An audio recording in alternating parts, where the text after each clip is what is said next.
All right. Good morning, everybody. Good morning. Good morning. Hopefully, everybody's having a fantastic week. Hope you guys had a fantastic weekend. Epic thumbnail should have the masses clamoring for my advice. Yeah, I don't know what else to say other than not much has changed. I see people doing a lot of things with Glassnode and on-chain data to try to basically come up with the information that one simple moving average can tell you. The 200-day EMA is acting as resistance, and it has been for many, many days at this point. A lot of people are looking for Bitcoin to have a massive rip your face off rally. I was one of them, but that was more near towards the beginning of April. I actually thought that once we got above the March high, we would probably see a nice little rip, at least up to the 200, but it has not been that. It has been a very slow, boring grind up to the 200-day EMA, and it has been a very slow, boring, sideways grind since we did that. We did take out February's high, which for anybody keeping track of Bitcoin, which is pretty much anybody and everybody that's going to be listening to the sound of my voice today, that is the breakout point from which Bitcoin needs to operate. And for the month of May, it currently is. You know, we looked at I think that was the last live stream we looked at the prior Bitcoin Mays because of the cliched sell and may go away. And there really isn't an edge there. We do know that the summertime is the doldrums for most markets, though. So, I mean, for me here in Florida, May is summertime. It's already cranking 90s out there every single day. So it's hot. It's summer. Summer's here. Slow, sideways to slightly up price action is generally what you would anticipate seeing in a bull market. I'm not calling Bitcoin a bull market. I'm just saying it is bullish price action. It isn't bearish. Bearish, you need a rising VIX, or at least a moving higher volatility metric of some kind. You just do not have high volatility right now. The VIX is still elevated above 15, which is generally the area that I call high, or not high, but, elevated. Unfortunately, Trump is such a polarizing figure out there and can't keep his tweet shut. That's going to keep the VIX at or around 15, just a little higher. We are seeing the S&P 500 pull back a little bit today, which is consistent with bull markets. Yeah, I mean, it took out yesterday's high, which was the previous all-time. This thing is just on an absolute tear to the upside. It has been squeezing retail shorts for 3 weeks, and that squeeze is still on, as you can see here. Absolutely ripping. A lot of people are kind of worried because Bitcoin isn't. There is the BIP 110 drama still afoot. Is basically my best case for what's actually playing out here with Bitcoin.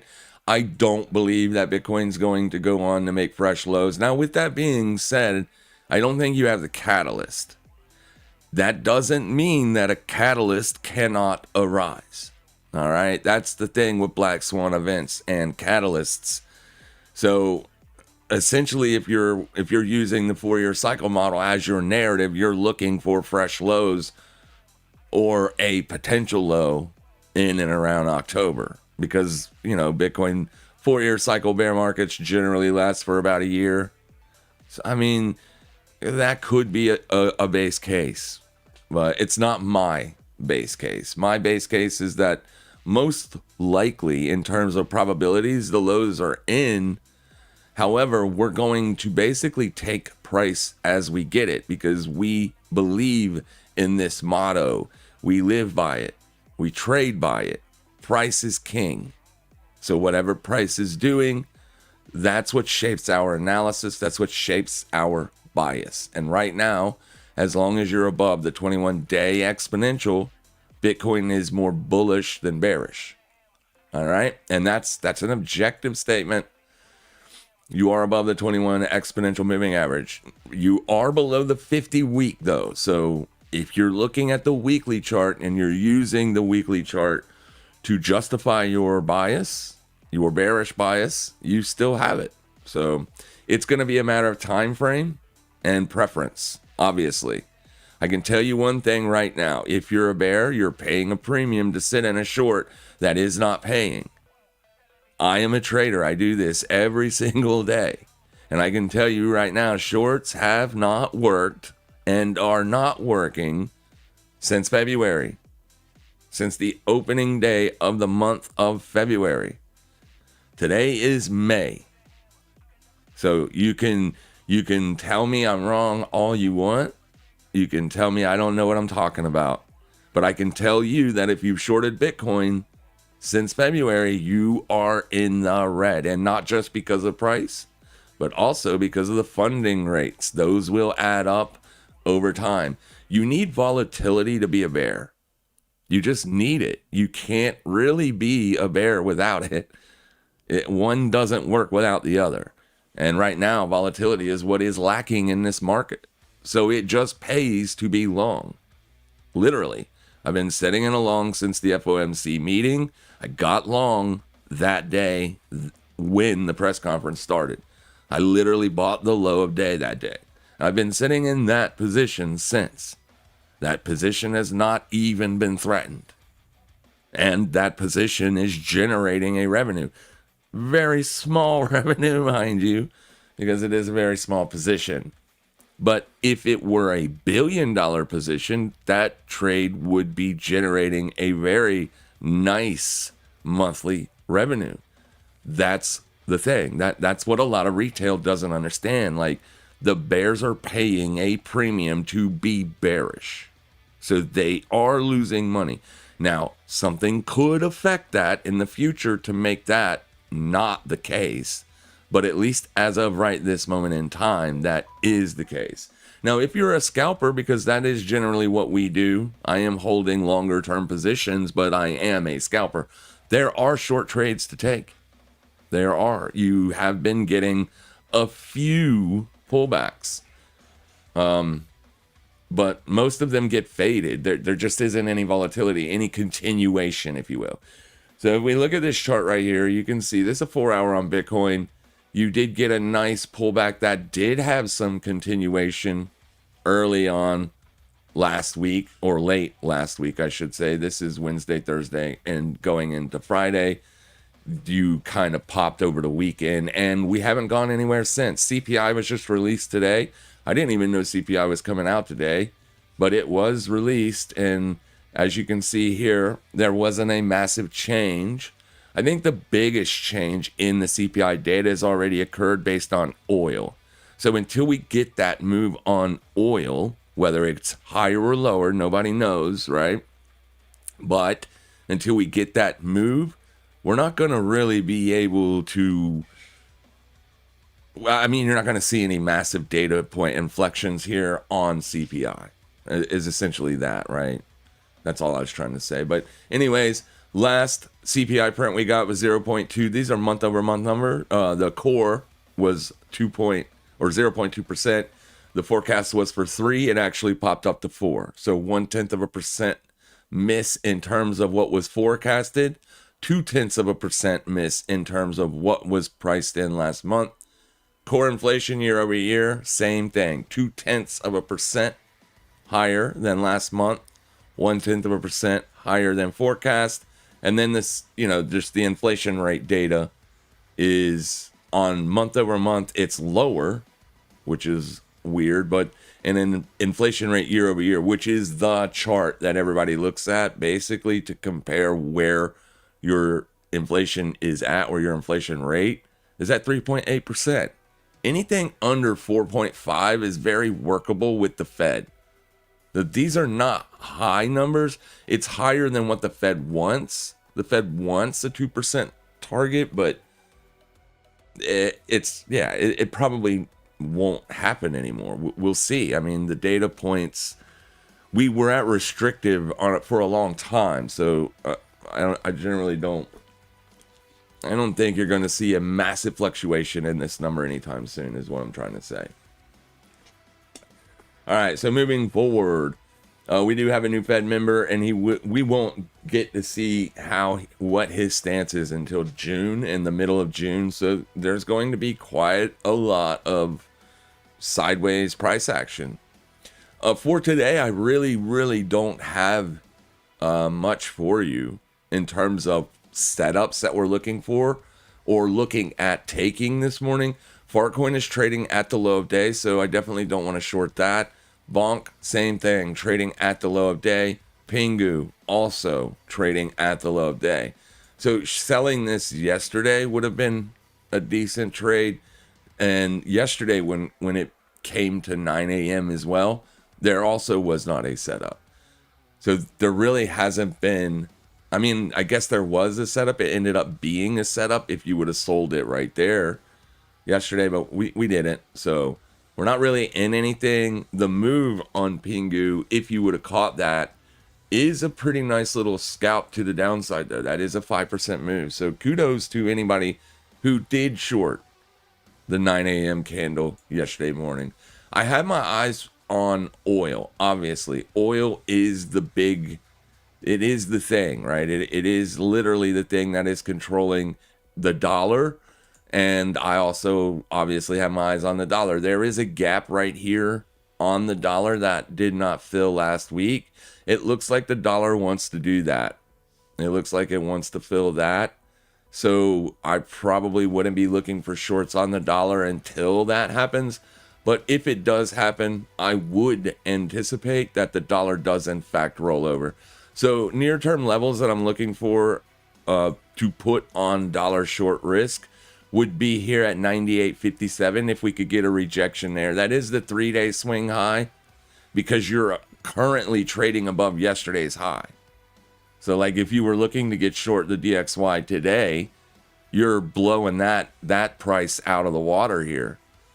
So this is the next biggest liquidation point on the DXY. It doesn't have to get up there. If oil were to roll over and head lower, I think that would also affect the dollar negatively. Now the dollar is setting at a massive support zone, and it's a massively wide zone because there are essentially a million different data points down here that could be looked at as potential support. Let me go get on the regular chart here so that way I can show you all of them. All right, so you've got Marches open. That is actually the price acting as near-term support right here. You can see on these weekly candles that for literally the last 1, 2, 3, 4, and this week makes 5 weeks, this price has been holding as support. We even got a weekly close under it last week. This is good. For me, I like it. I still have a bearish bias on the dollar, as long as the dollar does not break up out above last week's high. Last week's high, yep, you guessed it. It's that old magical $98,579. The daily 21 exponential is setting there. So as long as that's going to be the 3-day, the daily is just above near-term price. It could reject here. There just isn't an objective level for me to take an entry. I guess I could take the entry based off that swing high there if 930 comes and the dollar just rolls over. So, I mean, I could hypothetically look for a short here this morning. I just generally don't like shorting into bullish momentum, and this is clearly bullish momentum. The bulls are clearly in control of this thing right now. So what we'll do is we'll give it a watch. We'll see. Do we get a 30-minute closure above that? And then does price reject it? If that happens, we could put on some downside risk on maybe USD JPY. I don't want to tear that chart up. Let me go over here. USD JPY.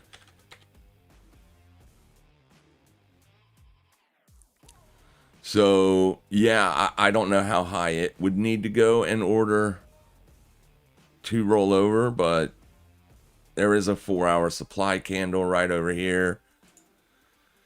I don't think you would need to go much higher than the high of day to roll over if it was going to roll over.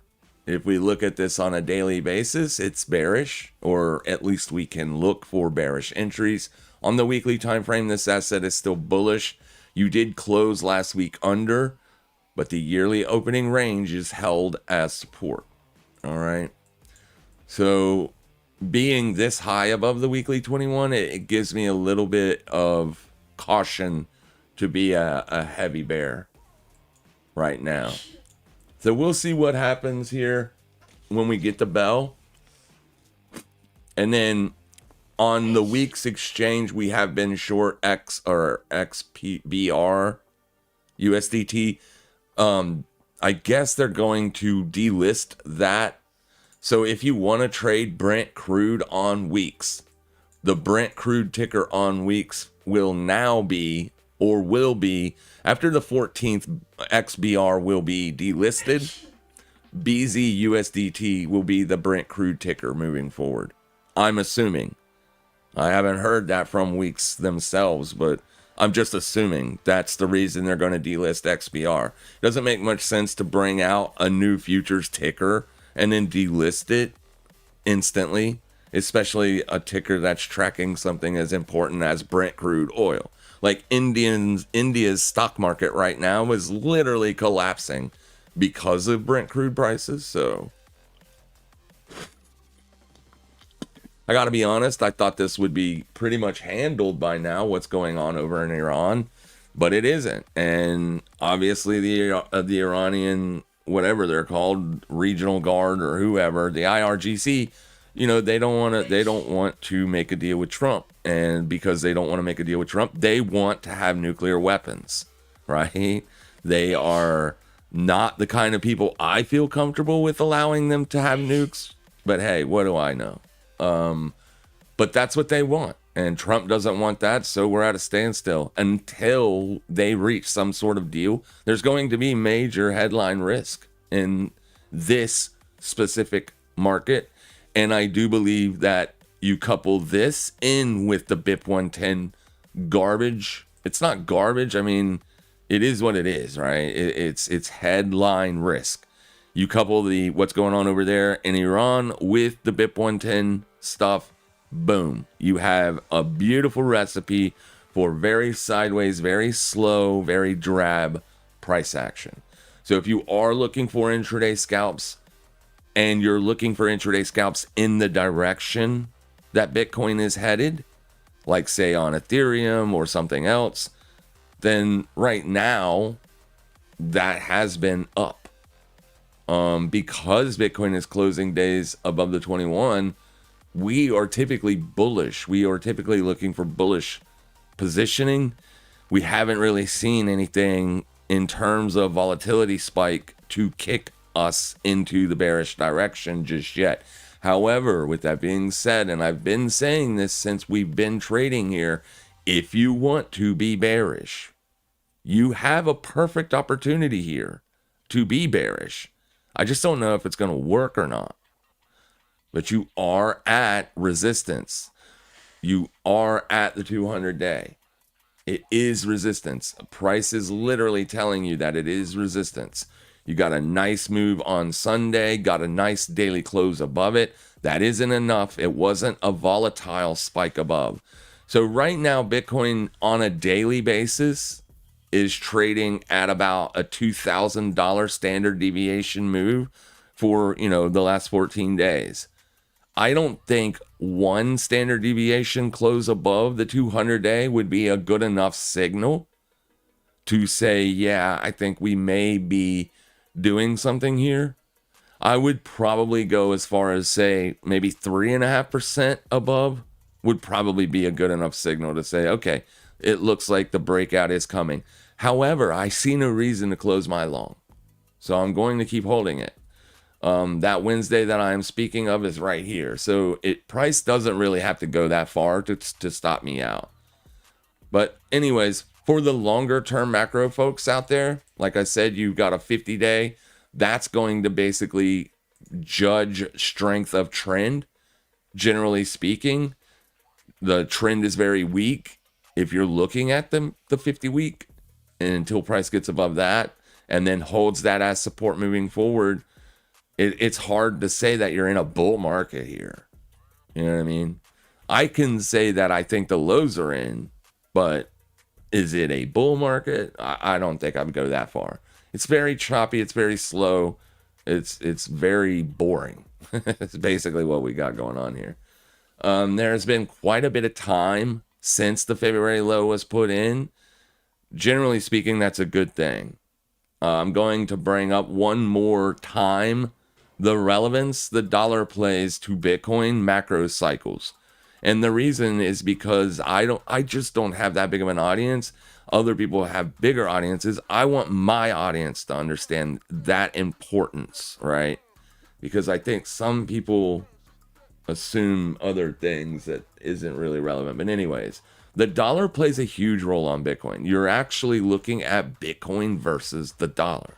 If you were trading Bitcoin versus the euro, then you would be focusing on what the euro is doing. They are paired together. So what one is doing will matter directly to the opposite. That's the way Forex works. That's the way currency works. Right now, the dollar is very sideways. It has been for a year, going almost over a year now. But it is testing a massive level of support. I think we're going to need a bigger move higher on the dollar for Bitcoin bear markets to play out. That massive level that you need to keep an eye on if you're looking for a larger term bear market to play out is all the way back up here to 100.50. That's going to be Q4 of 2025's high. You have not been able to break out and sustain a rally above that price. Therefore, that price is resistance. And until you do break out and sustain a rally above that price, you would have to say that the dollar is more bearishly structured here. So I think the market is literally waiting on the Fed. That's what it looks like to me. It looks like the dollar is just basically chopping the range here. It looked like we seen a little bit of BOJ intervention, but that move has no downside continuation. So I'm not sure if the BOJ intervened. I haven't seen any data that says that they did, but I haven't looked for it either. So I mean, it's not like I'm making an objective statement. I just don't know if they have or have not. I think that if the BOJ intervenes and if you have a carry trade unwind, the dollar will most likely break down. And a breakdown move could sustain a macro move lower. And if the Fed does, in fact, continue to cut or aggressively cut or even just cut, that would probably lend to a weaker dollar, in my opinion. Now, Kevin Warsh is known as a hawk, or at least he doesn't want to inflate the budget any more than it already has been, or at least he wants to clear, the Fed balance sheet, but I just don't believe that's going to be possible. It could be. I'm not saying it is impossible. It could be possible. That would be more bullish. So I think the market's just waiting on the new Fed guy. See what he wants to do. Let him speak. Let the market basically see what he wants to do. Then we should be able to see a trending move take place on Bitcoin. But for now, as long as we're trading above monthly support, which is down here, and as long as you're trading under Q4 of 2025's high, which is up here, you're very sideways, you're very range bound. And I wouldn't be anticipating a macro Bitcoin move until we get that macro dollar move.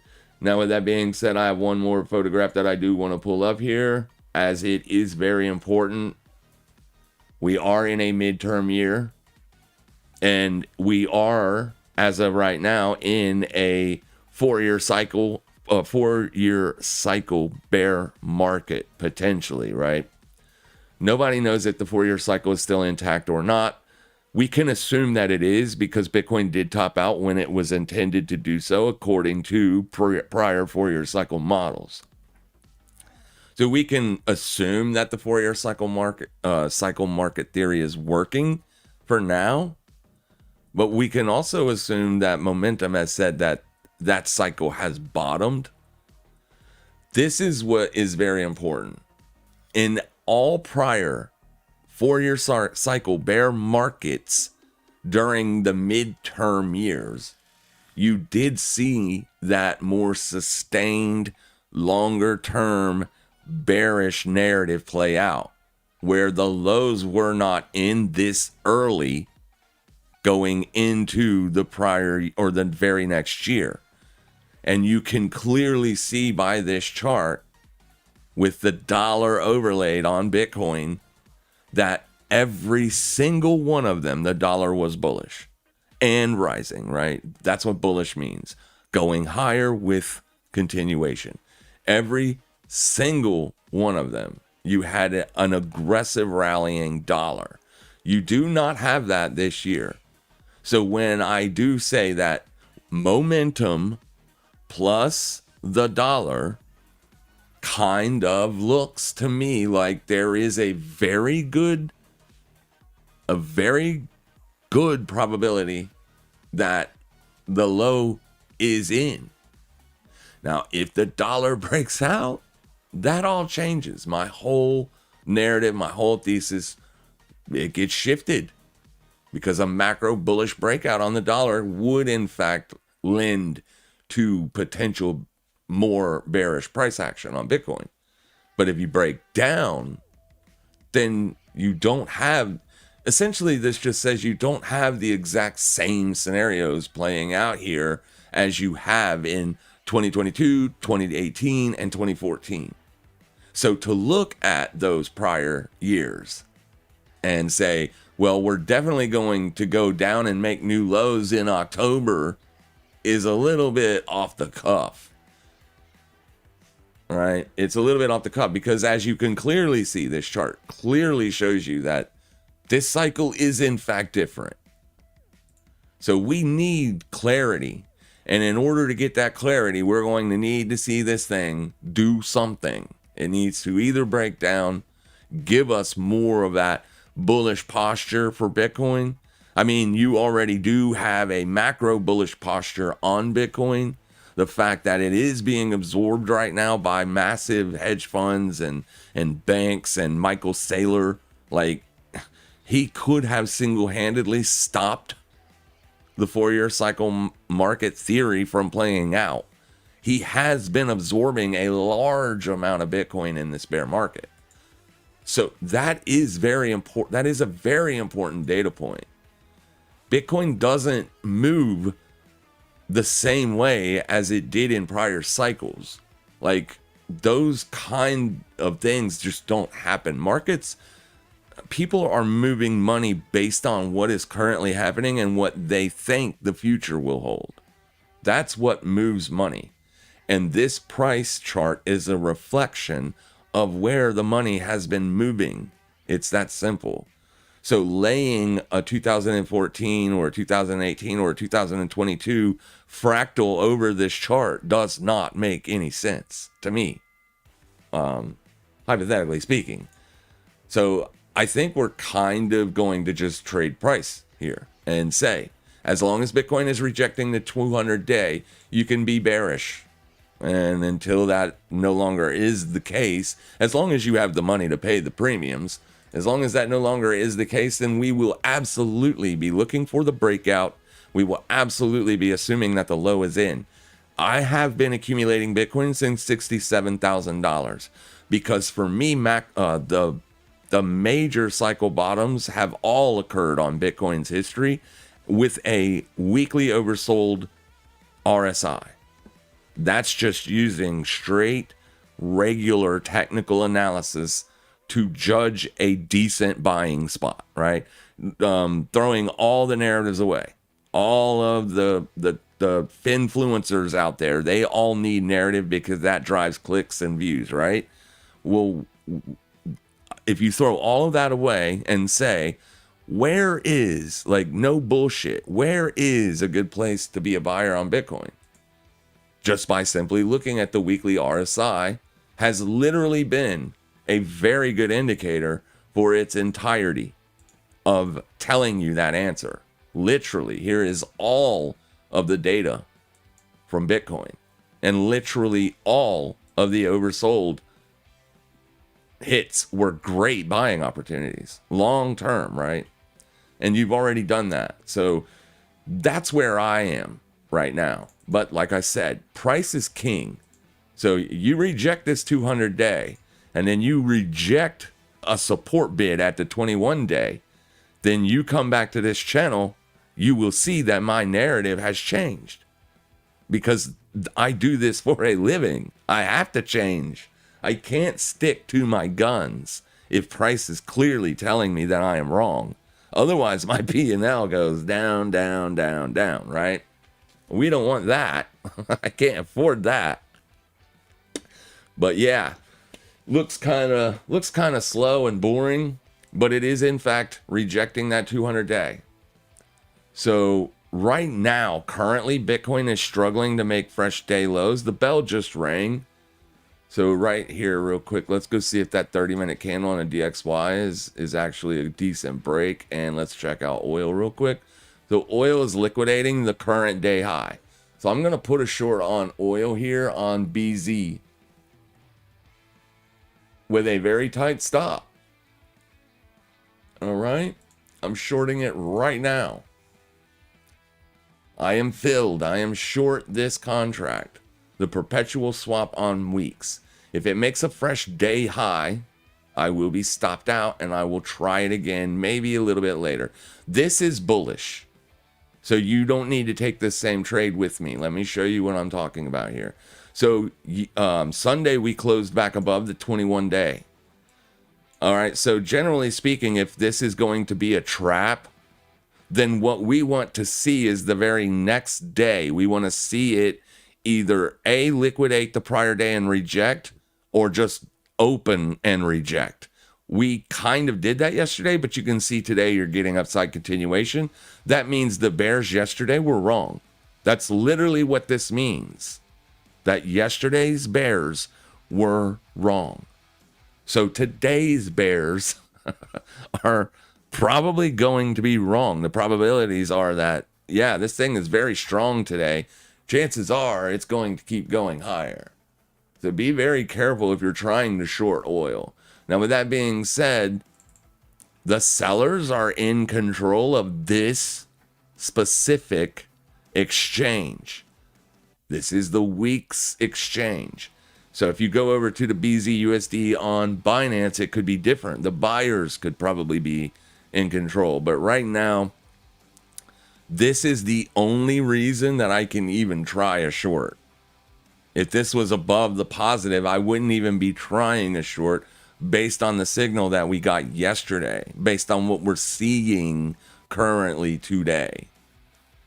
So, yeah, I mean, my short side analysis on oil appears to be wrong, at least here on the very near term.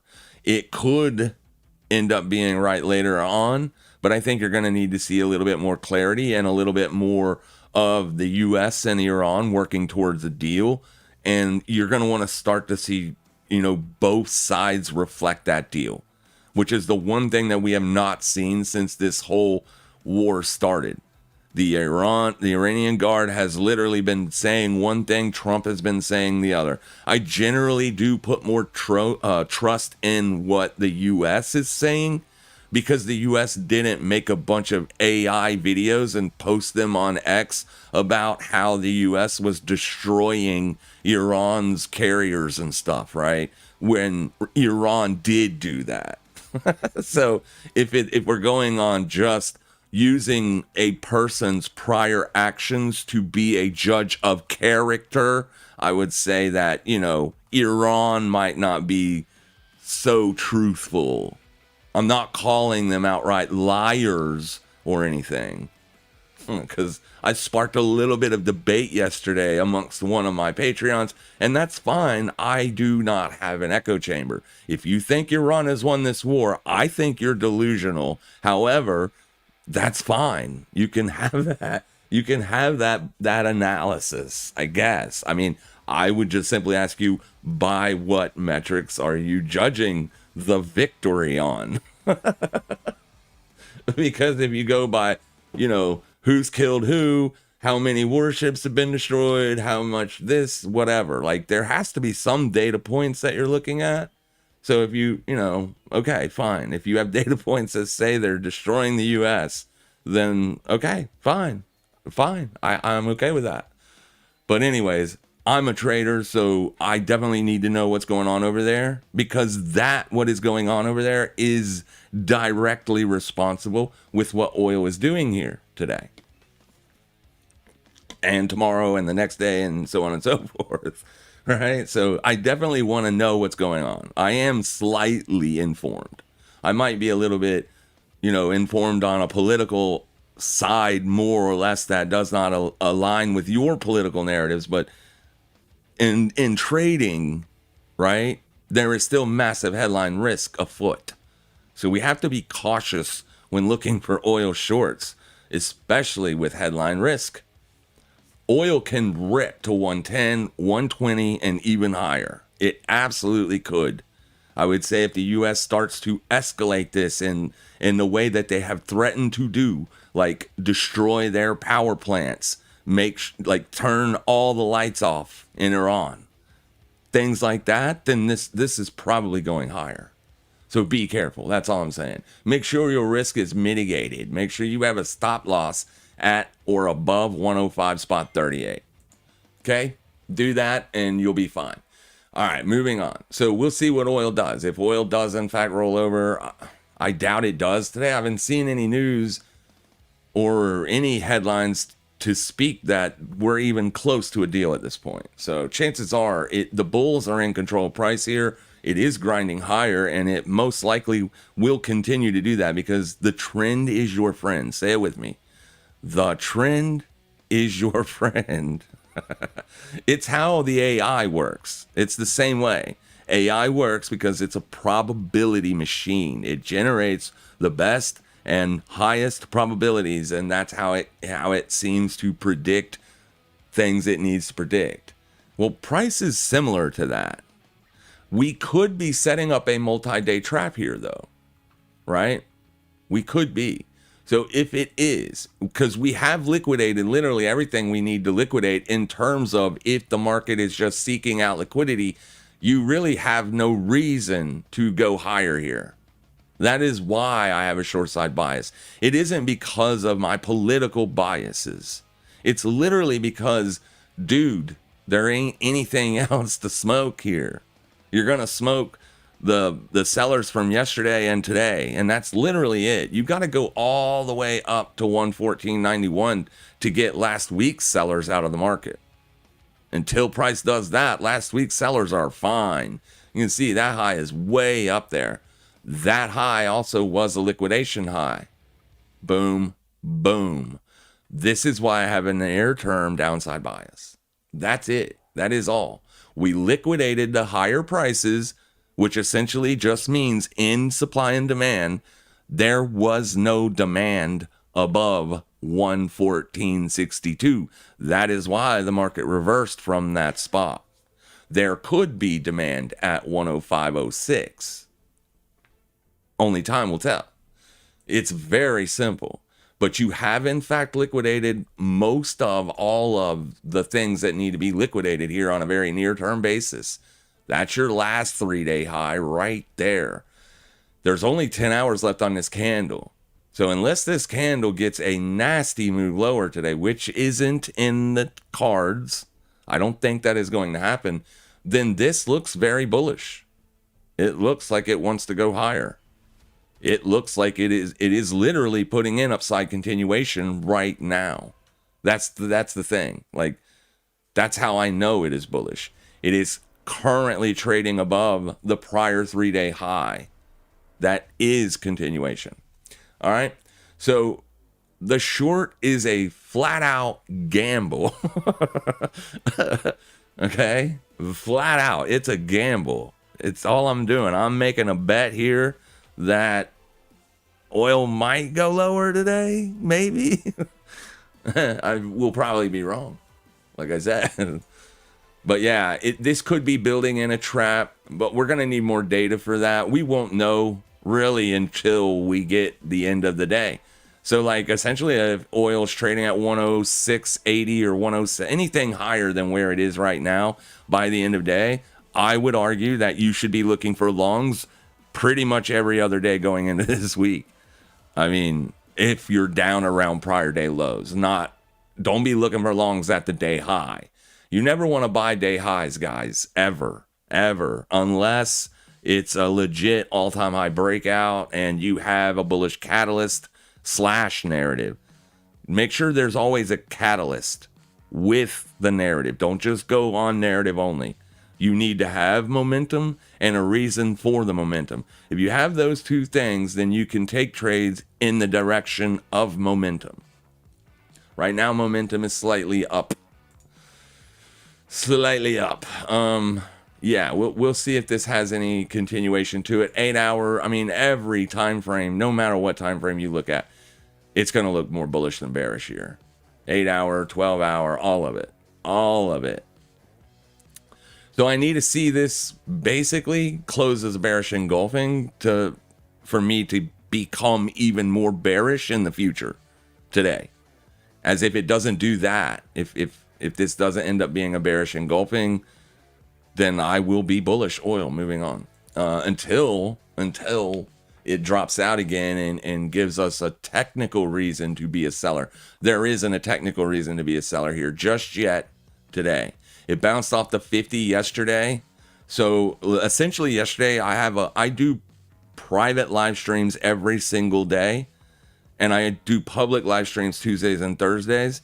So Monday is a private day only.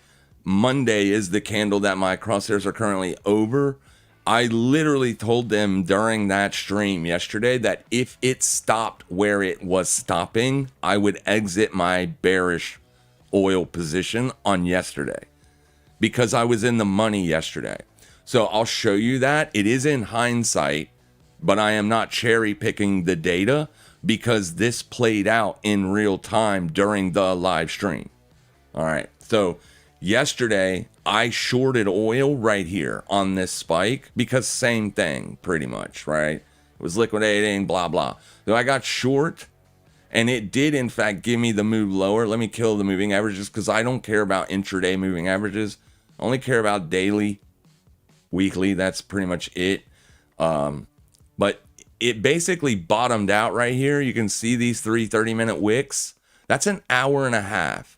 Okay, so we got the New York session open, literally right here on this candle. And we had already bottomed out for 3 30-minute candles, so an hour and a half. So I needed to see it break through this low with momentum. If it didn't do that, if it started, so this is the chart we had.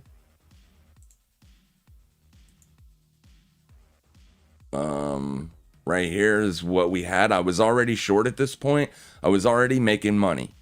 So when the bell rang, I told my Patreons that if price, well, of course the pen isn't going to work here.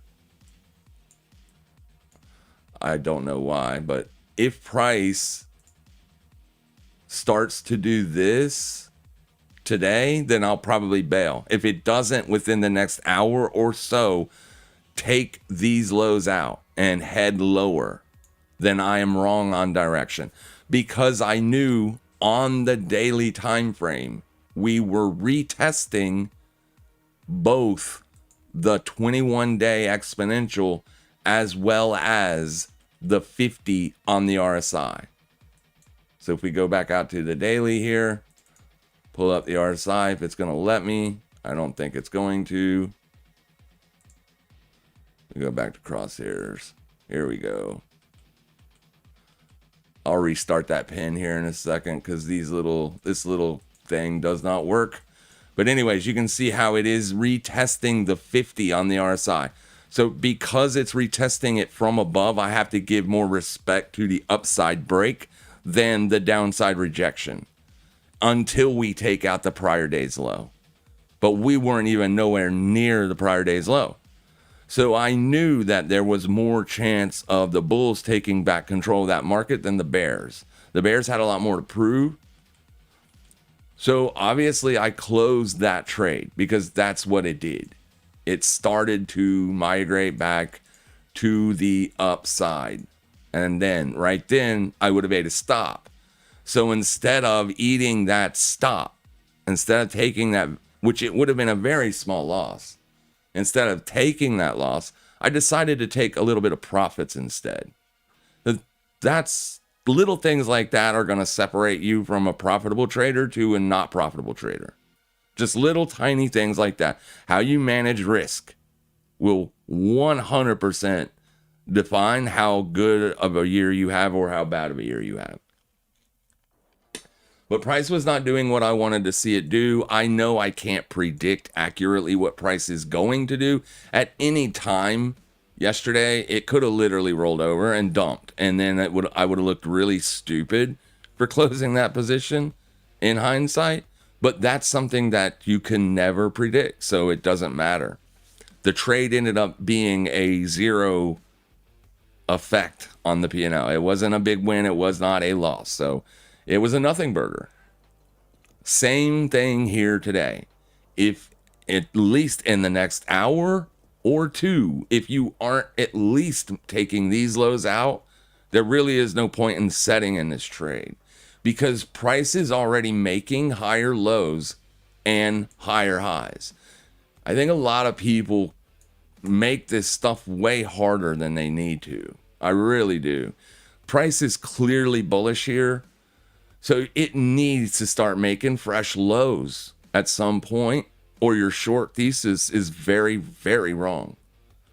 As long as it's making higher highs and higher lows, the trend is your friend. The shorts are stuck. Bulls have got it. It's probably going to go higher today. All right. And with Bitcoin, you have just taken out yesterday's low. Let me go back. Excuse me. I got the coffee hiccup burp slash things going on this morning. But as on Bitcoin right here, yesterday's low right here. Here, I had it situated before we even came into today. So there is your near-term 3-day low. Here is your next 3-day low.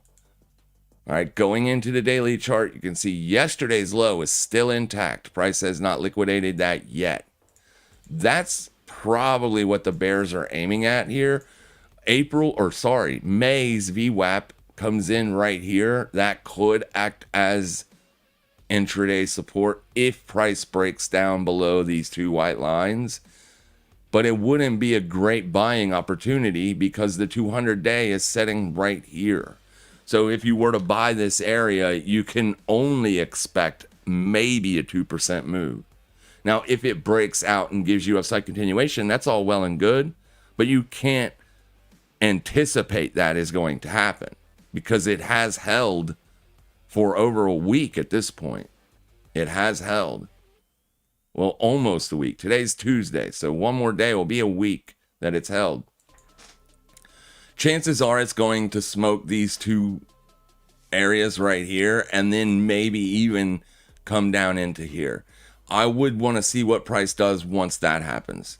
If it starts to base, if it builds in like a longer term support zone that, stretches out for a couple of hours, that would probably be a decent, okay long scalp.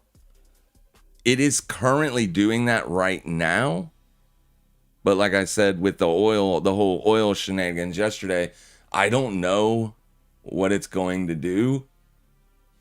So if you start closing lower than this close, you don't need to worry because it is currently doing that. But as of right now, support on the near term is holding. You have this week's VWAP right now in direct, like prices directly testing that right now. And then the monthly VWAP is down here. So this could ultimately end up being support around 80K. If you get any massive bearish momentum like this down through this area, then you're probably going back to the 21-day exponential. And the 21-day exponential comes in at... Oh, I got to turn it on. The 21 day comes in at 78,920. So near term, today's support could be 80K. Multi-day support's going to be roughly about 78-ish, give or take, a few percent. But yeah, I would say the next area of sideways chop comes in down here. If you lose this stuff here. If this stuff here holds, then the probabilities start to get better and better that this thing is going to break out, because as I've stated already, today is a higher low still. It may not be an hour from now, but as of right this very moment in time, this is a higher low. So until you take this low out, the bulls, I would say, probably have a little bit more of the burden, right? We could go look at the deltas real quick just to make sure they're not epically bearish or epically bullish, and they're not. They're kind of just sideways here. The bears are definitely more in control, as you are sub-neutral on the Coinbase exchange, but you are not trending yet. One good downside breaking candle would give you that trending move most likely. And then at that point, I wouldn't be trying to buy the lows. I would not be trying to buy the lows. All right. Yeah, so we really don't have a lot here. USD/JPY still has not traded up to last week's high, but I don't think we were looking at last week's high. Yeah, we were not. It looks like it wants to retest the 21 day. It's kind of a difficult short to take. Clearly making higher lows, higher lows, higher lows.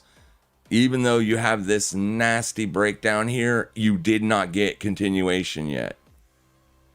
So it does look like it's trying to smoke this swing high for now. So maybe wait until that happens before you try to get short USD/JPY. It is very expensive to hold USD/JPY shorts for any amount of time on specific exchanges.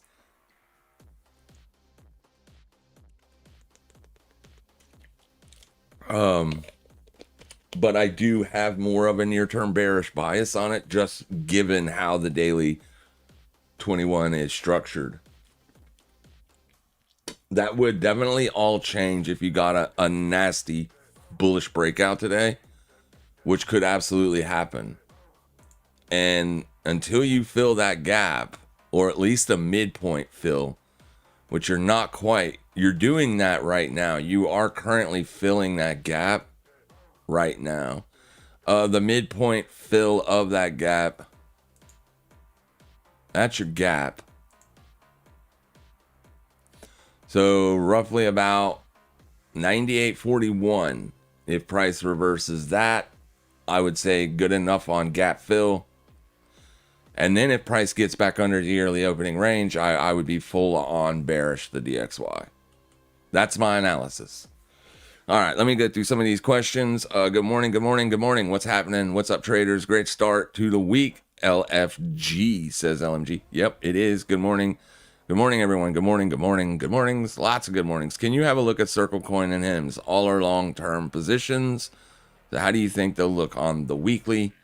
Yeah, we can go look at them real quick. I look at these almost every single day at this point. I mean, they do look fine here. You did get that breakout yesterday on coin. You are not seeing upside continuation. The exact opposite. However, that could change by the end of the day. You did get a daily close above it, but today you're rejecting. So it looks like the bears were just simply waiting for today to get positioned for the sell. That's how I would have played it too if I was looking for the sell. I wasn't. I'm just simply stating the facts here. I would have waited for a high day liquidation and then put on the sell. And that looks to be what they've done here. I still think it looks fine, but obviously if you break down back under the daily 21, which you just tested yesterday, essentially what I want to see is a midday hold on this. If you get a midday or a midpoint hold on Coinbase today, I think the bullish breakout is coming maybe tomorrow or Thursday. However, if today ends up being a lot more bearish and you close under the 21 day, then I would be a little bit more, dare I say, bearish. That would look more like a fake out breakdown, right? Like you were faking the breakout and then in fact you rolled over. So the order flow kind of is wonky here. Longer term, it's building in a wedge or a wedging formation. So you're in a long-term range. And until you get either a breakdown or a breakout, it's going to be a very difficult asset to analyze on the near term. It just is. So, yeah, I mean, it looks okay, but I definitely don't like seeing this. When a breakout is like real, you know what I mean? Here, look at this. It can take a few days sometimes, and then again, it doesn't. Like the S&P broke out, retested it the next day, and then went higher and then built in a higher support zone with these wicks. So that was a breakout. This is generally what I want to see if the breakout is going to sustain, right? Longer term, whether it's a day or 2 days or 3 days, whatever. But you definitely want to see that sustain itself. You're seeing the opposite of that today. It isn't sustaining itself. So essentially they were bullish yesterday. They're not today. That means the chart, or at least as of right now, the bulls are lacking conviction. That's what that means. That the bulls, for whatever reason, had the bears against the wall yesterday and let them breathe. Like whenever you have your opponent down, you want to finish him, right? Generally speaking, but they didn't. So that means they're lacking conviction. I never want to see them lacking conviction on a breakout like they are. I think that is a little bit, that speaks to weakness. So maybe they're building in a longer term position. Hell, I don't know.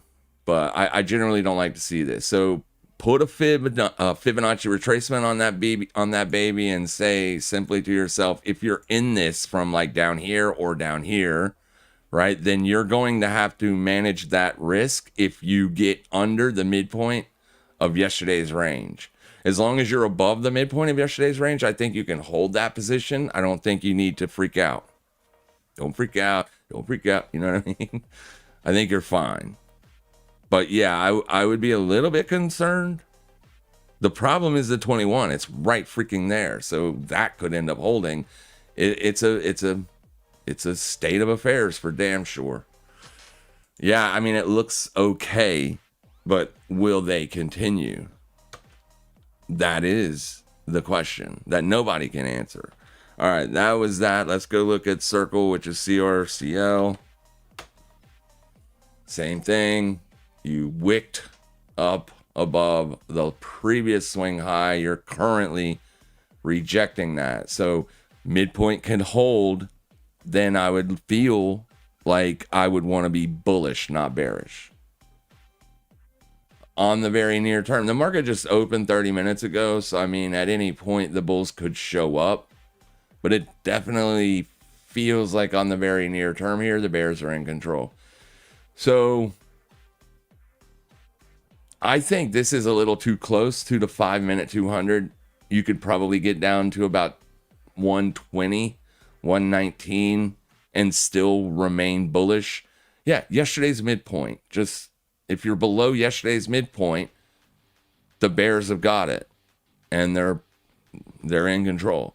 If it stays above yesterday's midpoint, the bulls are still very much in control.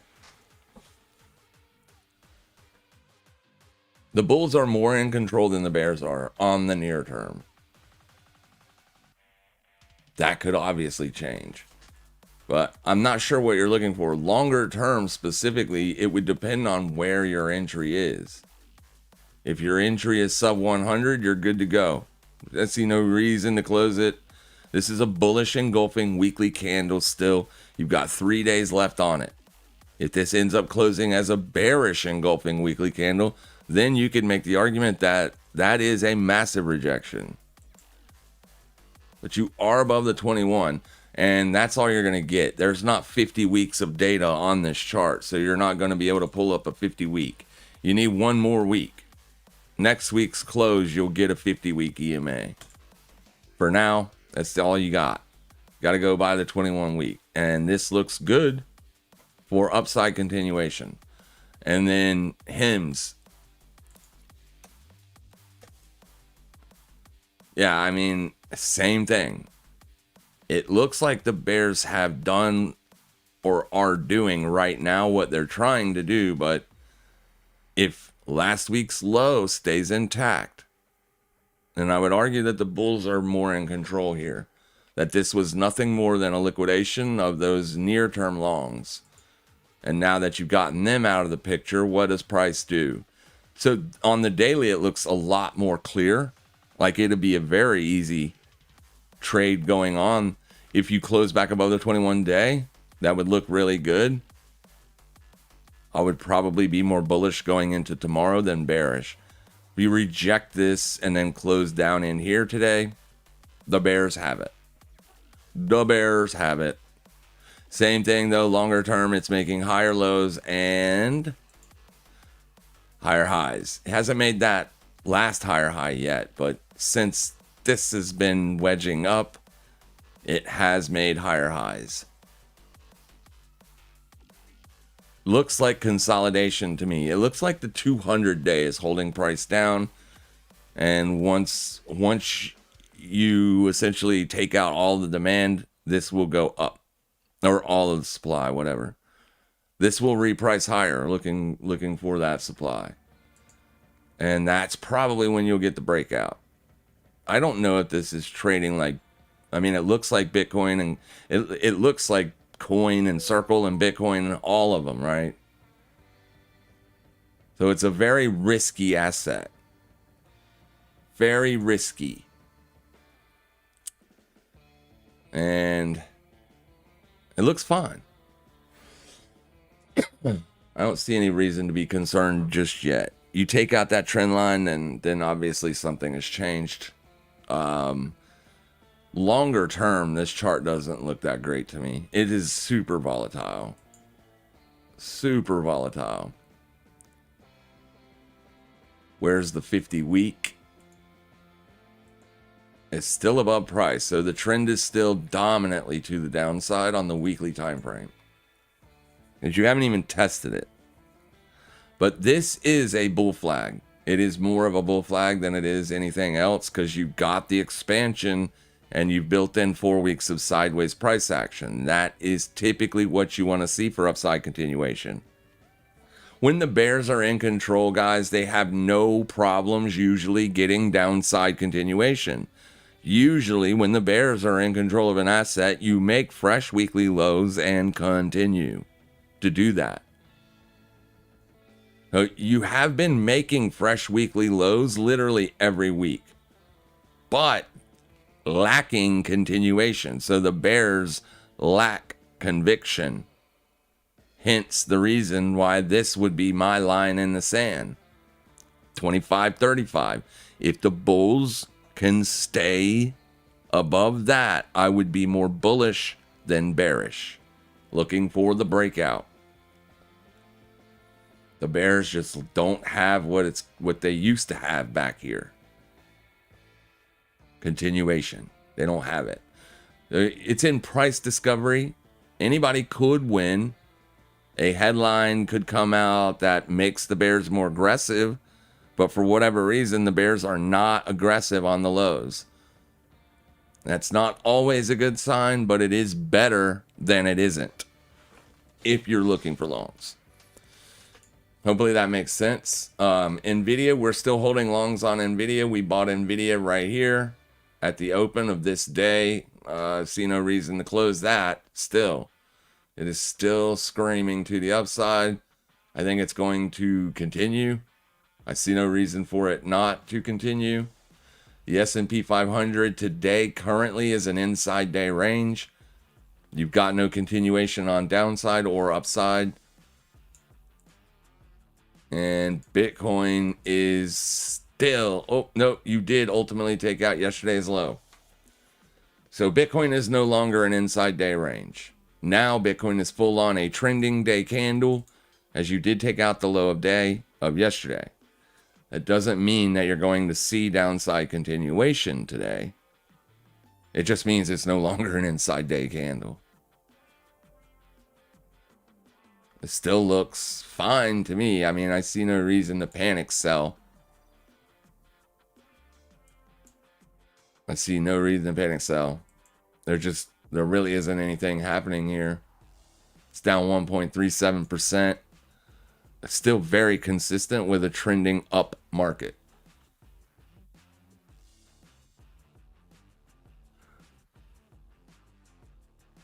You are still well above last month's highs too. So once you get under last month's highs, then you're going to be back inside of April's range. Let's see, that lower 3-day is under that, so that's a pretty good metric to be looking at. Yeah, right there it is. April's high. Yeah, I mean, the bears have it today, but they're not really vicious. They don't have much bite yet. If price action stays like this all day, I would be looking for the breakout, guys. That's just my near term. If it closes like this or better than this, where it is right now or better, then I would argue that a breakout is on its way. It could take another day or two to happen, but for the bears to be able to say, okay, now maybe it has topped out, you definitely need a closure under Thursday's close. That way more sellers can jump on it tomorrow. Because people like me, I'm not going to jump on this until I have a reason to. Because as of right now, I don't want to have to pay all that funding rate premium to just hold a short when the shorts aren't making money. I would rather hold the long and just get paid. Because right now the longs are being paid to hold.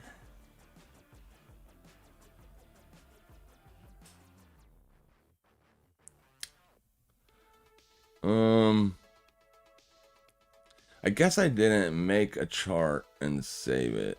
Yeah, I don't see it. But the annualized funding fees show us here. I'll go to check on chains real quick and see if I can find it.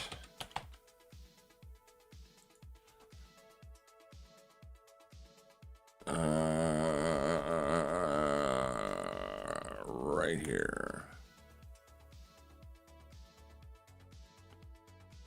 Funding rates. Yeah, so those are your perpetual funding rate futures. You can see how they're negative. That means the bears are paying. And this is an annualized chart. Because the funding rates flip every 8 hours. If you're not familiar with how perpetual swap futures contracts work, they don't expire like CME futures do. So they have an 8-hour funding rate. And the funding rate changes from bearish to bullish, depending on, volatility and whatnot, but on an annualized basis. So like if you're looking for a short to hold for, more than a month, you're going to pay. So it's going to cost you more than what you were intending on risking just to hold the short. That's why you don't see real big money shorting it right now. People are making jokes like it's because Jane Street quit shorting Bitcoin. That's why Bitcoin ain't going lower. Well, why did Jane Street quit shorting Bitcoin? Maybe because they're no longer making the funding rate fees. Hello? Like, that's why. Yeah, it's easy to hold a short when you're getting paid to do so. Very easy. That's what drives market maker positions. Things like that, not your stop losses. It's funding rate fees, it's spread fees, it's they make their money. They don't make money based on direction. Okay. All right, moving on. Yeah, those three assets look pretty good. Let's go check out oil real quick. So oil may be topping out here. I did not get stopped with that, but if it would have kept going, it would have definitely stopped me out. My stop was just a human hair away from that. Very, very close. To be honest with you, I'm looking at it and I don't see how I didn't get filled. Let me stretch it out. Oh, okay. Never mind. It stopped literally like 2 cents short of my stop loss. Okay. So, saved by the hair of a dog's back. A little bit thicker than a human hair. All right. I don't know that it's going to... It's definitely got to get down to 104.28 before I even feel slightly confident that I'm going to make any money on that trade. Slightly confident.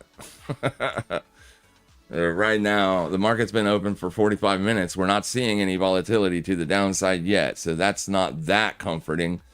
But if we started to see some volatility to the downside, that would be very comforting, I would assume. And then just looking at the funding fees. So the other day I'm making less money on funding fees than I was the other day. So it does appear that Bitcoin funding fees have changed. And I want to say something about this BZ USDT contract. Right now you're paying a healthy premium to set in that short. I'll show you. So right here is the funding rate. And as you can see, you got to pay 0.14% on your position to hold the short. So I wouldn't hold this thing short if it's sideways. If at any time it starts to print sideways candles like this, you might want to just get out, because that funding rate will add up. It will add up quickly. That's an expensive funding rate to be holding. And then you can see that I have realized a little bit of money here based on funding rates holding Bitcoin, just being long. It's not a lot of money. That's not the point. Like I said, I'm not operating on billions of dollars where this would matter. But if I were, then obviously it's paying to be long, not to be selling it. But it is going down. This was much higher over the weekend. So if that flips back to positive, that annualized funding rate, then I would argue that you have a better argument for looking for shorts on Bitcoin. Just using Fourier cycle market theories, I don't think is good enough, especially if you're scalping or looking for swing trades. To hold long-term, like I'm holding long-term short positions on Bitcoin. I believe in Bitcoin. I believe Bitcoin's going much higher in the future. But in October, I had to protect my long-term realized gains on the cold storage wallet, right? So essentially, I bought premium on IBIT. I put on a short using put options. So I'm losing money by holding that short. If instead had I closed it in February when the low was made, and then just wait till now to put on new short positions. I wasn't putting on the trade as a trade. I was putting that on to protect myself from losing everything from just holding long Bitcoin, right? Because it doesn't make sense to not do that long term. But if I was looking for a long-term short on the futures, the perps, I would much rather do that if the funding rate was paying me. Because definitely volatility isn't paying me. And volatility needs to expand for the short to get paid. I can't really justify long-term holds on oil right now because of the funding rates. They're very expensive. Bitcoin still hasn't done anything. It took out yesterday's low and it's still chopping sideways. I think the thumbnail basically speaks volumes of what we're seeing here in terms of price action here recently. It's just not doing anything. Lunar Entity, 52-week MACD crossed bullishly only two other times in oil's history, 1971 and 2002.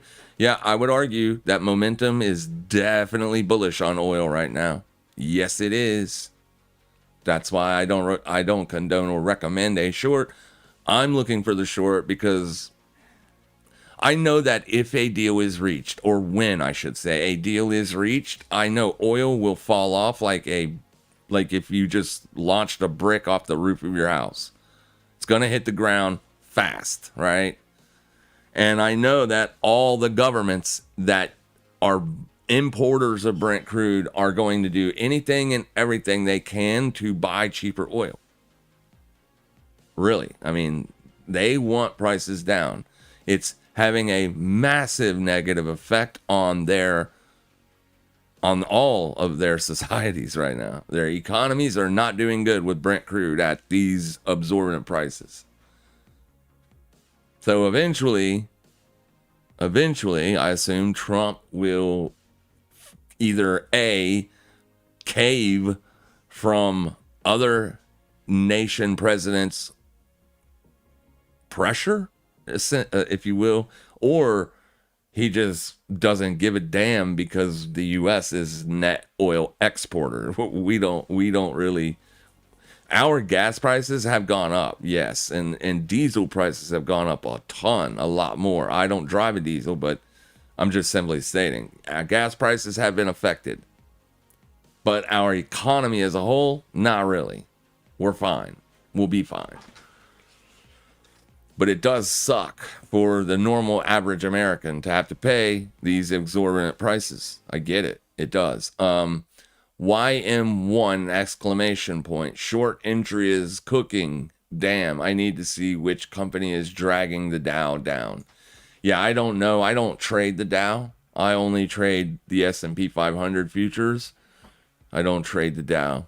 The Dow is different. I like the S&P because the S&P rebalances their portfolio quarterly. That's why it trends higher. That's why it doesn't make sense to be a perma-bear on this.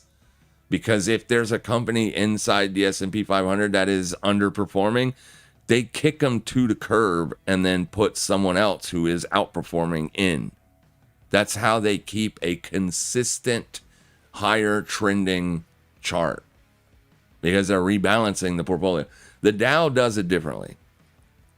So I don't trade it. So, I mean, I could look at YMH or YM1H for you and just give you a technical outlook on it. I can do that. But I'm not going to be able to give you like any other edge on it.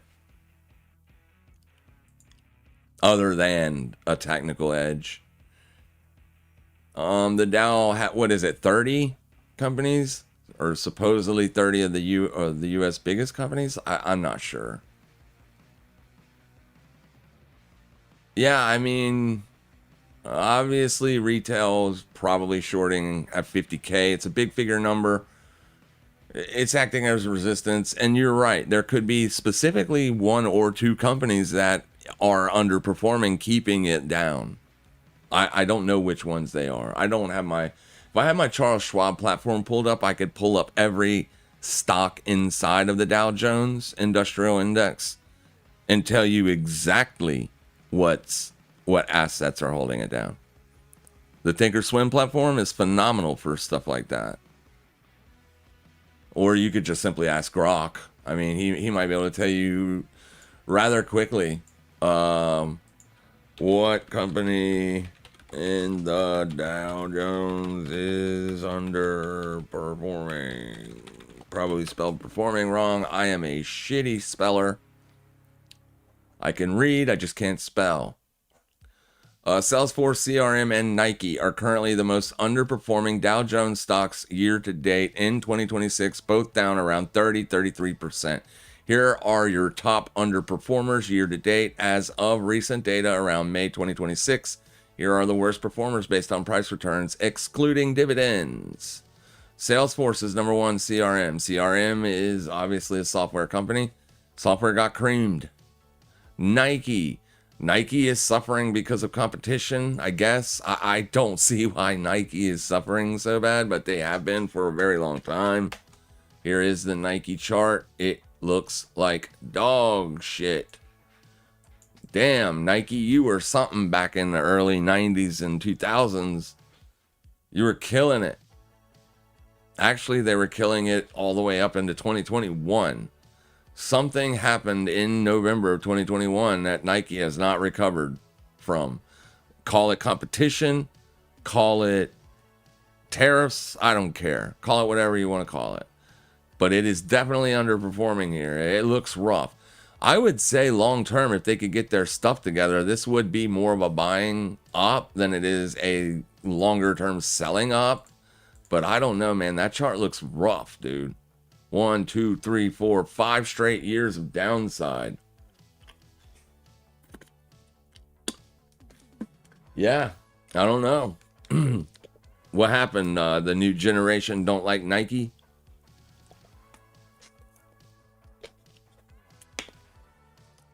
Let's see if there's any headlines telling us what's going on. Or not headlines, but let's see what analysts are saying about Nike.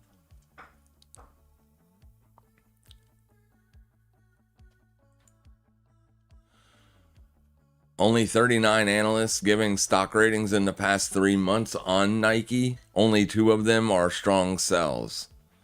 So the majority of analysts think the way that I'm thinking right now. If you own it, hold it. It's not necessarily a buy because of the near-term momentum. It was a buy. It looks like it's going to liquidate that low. So you could buy that. Maybe 4209. Has it liquidated already?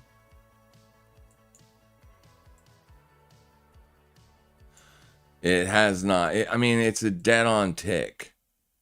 4209 is the low, 4209 is the low. It's a double bottom at best. You're oversold on the weekly RSI.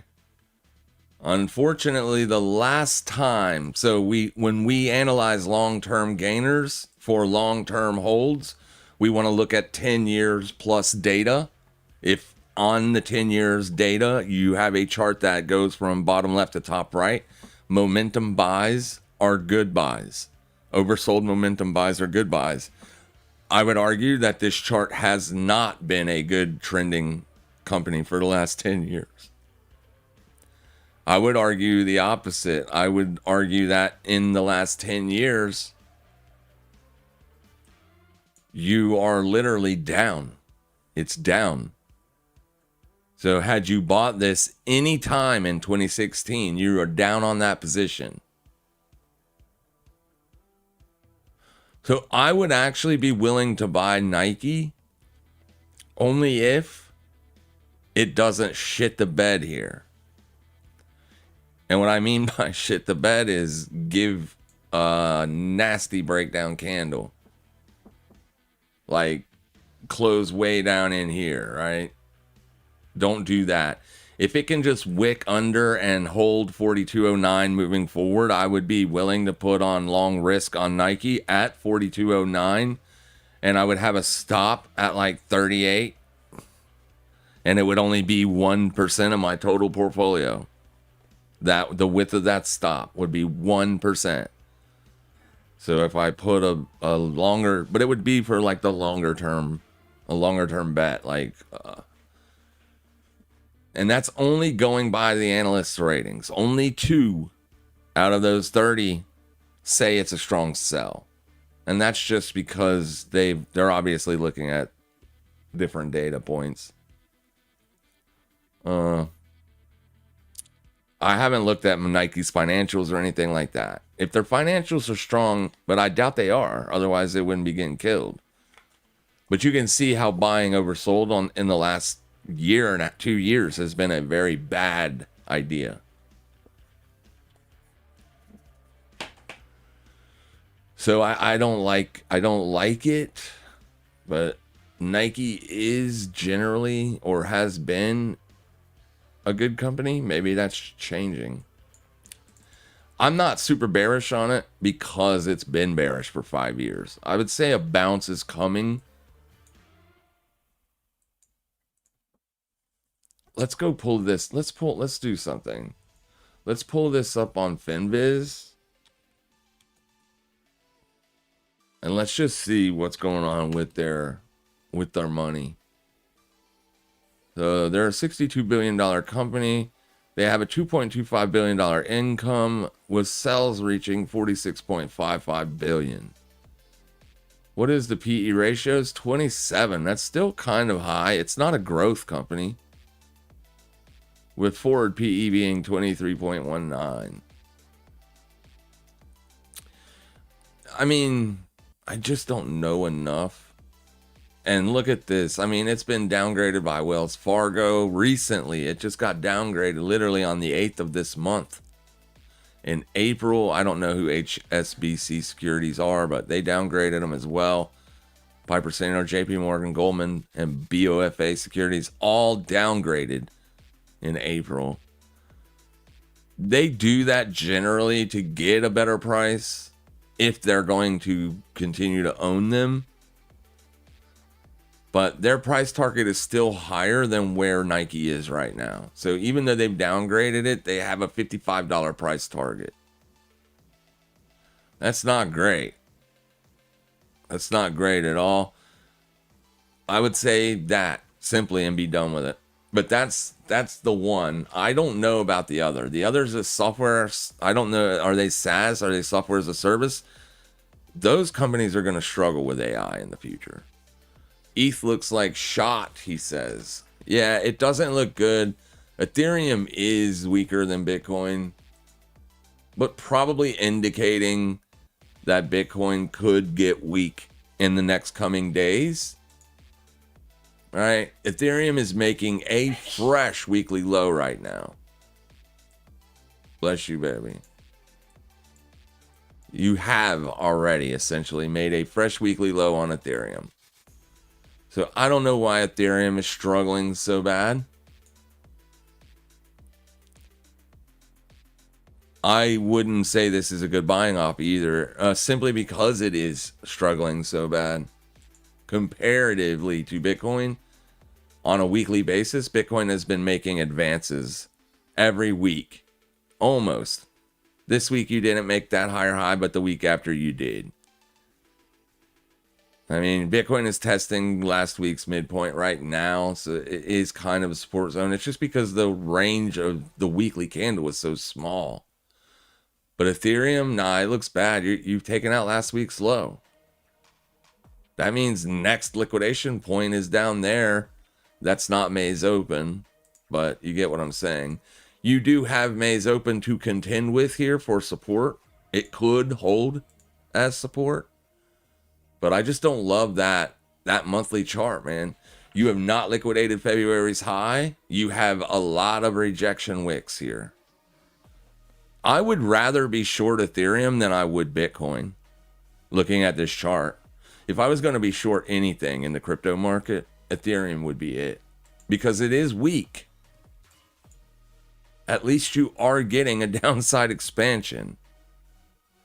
It's not a massive expansion, but it is at least an expansion. Now, if we look, say we shorted daily res on Ethereum, that's only a 4.3% move. Does that justify a short position? It absolutely does for me. Yeah. Yeah, I could definitely short Ethereum. Not today, not right now, but I would definitely be watching prior day swing highs, and that's where I'd be looking to put that risk on. Very easy short here.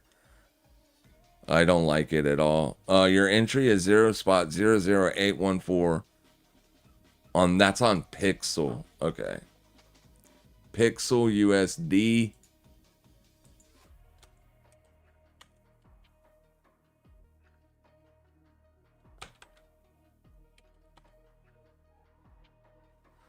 T specifically. All right, I'll just pull it up on Binance. Your entry is 8143. It's got a lot of work to do. it's bullish. I mean, it's not bullish. It's reclaimed the daily 21 exponential. I mean, it is so close to your entry, I would be a little bit concerned. Oh, wait a minute. Your entry is at 8,140, and that's at 8,21. So your entry is going to be right there. You're okay for now. You take out yesterday's low, I'd be bailing on that. Me, myself. There's no point. Because your entry is the next liquidation point. You see what I'm saying? So I'm not saying that it will liquidate yesterday's low. I'm just saying if it does, then that would be a bearish engulfing candle at resistance.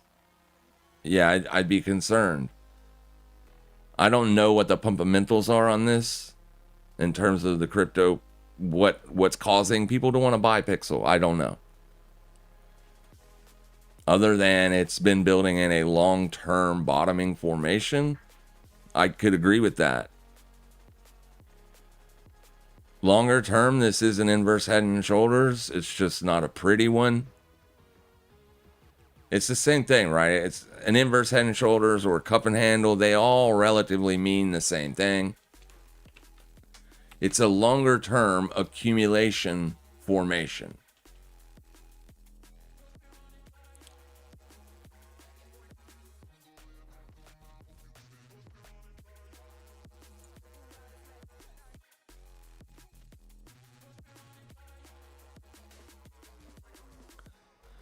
Give me 1 second as I end that program and start it back up.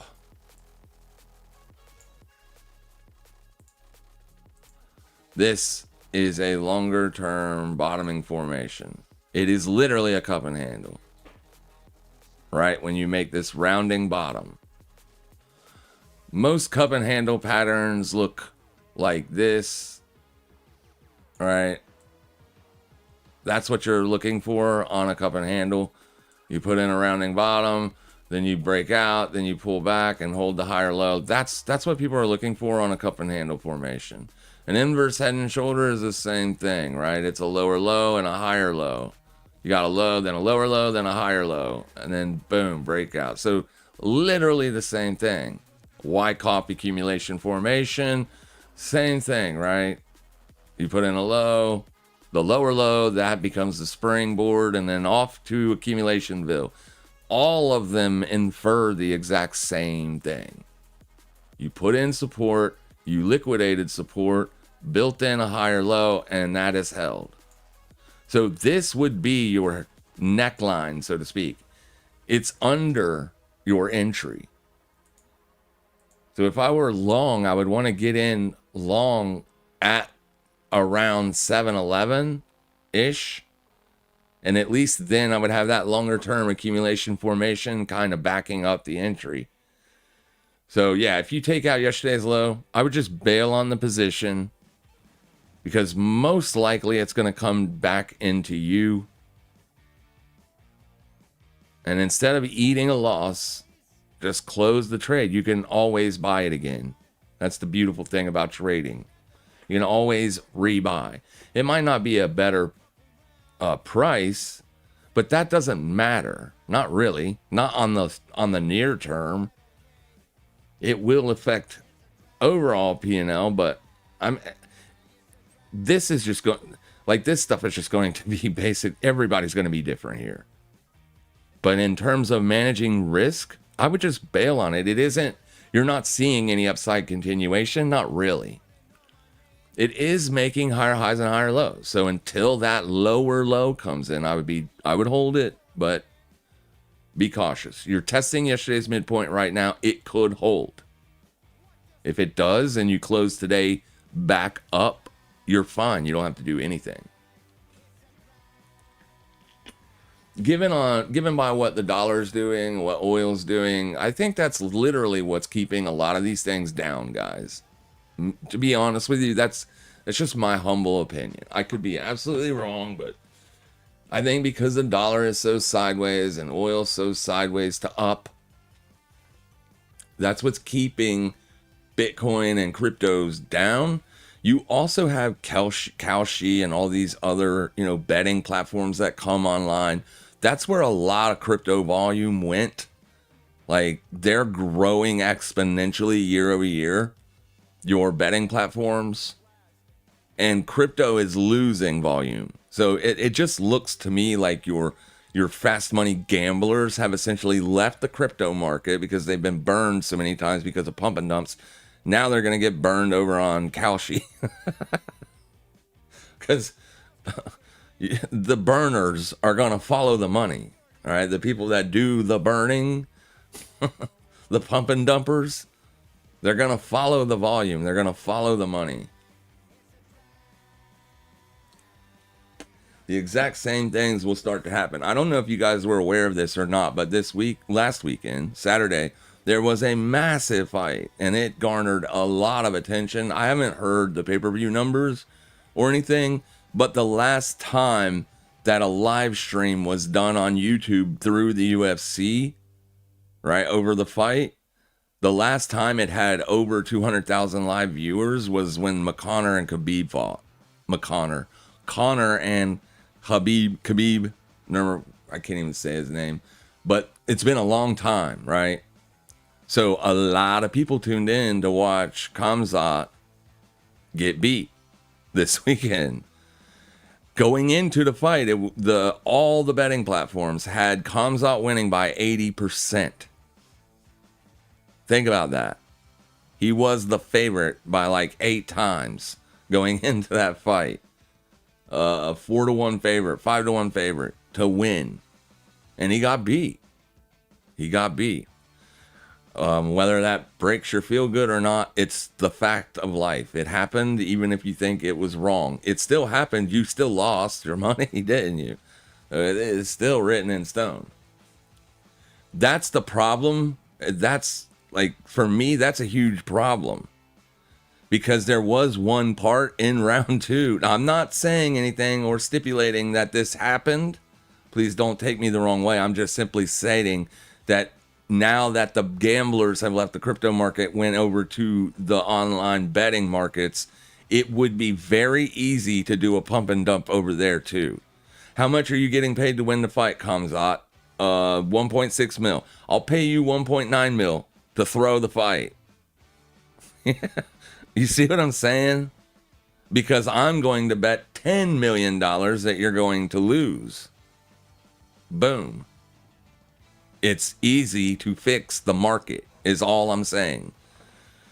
It's illegal, but it's also illegal to fix a crypto market as well.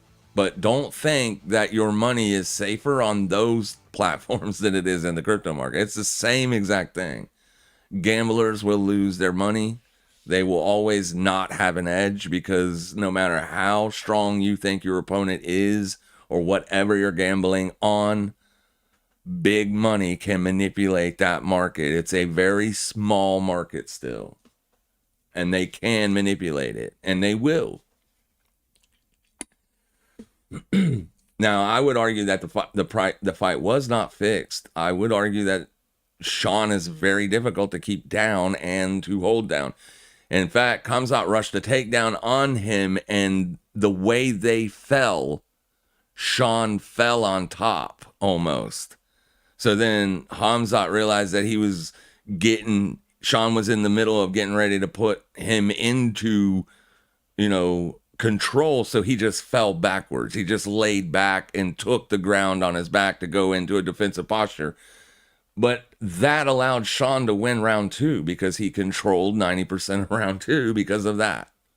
So it was a fluke. I'm not saying the fight was rigged. I'm just simply stating it could be very easy for a rich man to do that. But it would be highly illegal, and they will go to jail if caught. All right. Good morning. Can you have a look at Tesla, please? Yeah, Tesla needs to pull back a little bit more before I am looking for longs on Tesla. I really don't want to look for long-term longs. I own Tesla shares in my long-term portfolio. I'm not looking to add to that, right? Because there's too much uncertainty with this new IPO, the SpaceX IPO. I think we saw a lot of selling pressure because of that. I think a lot of people were putting their money on the sidelines waiting for that. I too will buy SpaceX when it comes out and bottoms out. I never buy IPOs in the first year because there's just way too much hype, way too much volatility. I just wait for price to bear out and bottom out, and then I'll buy it.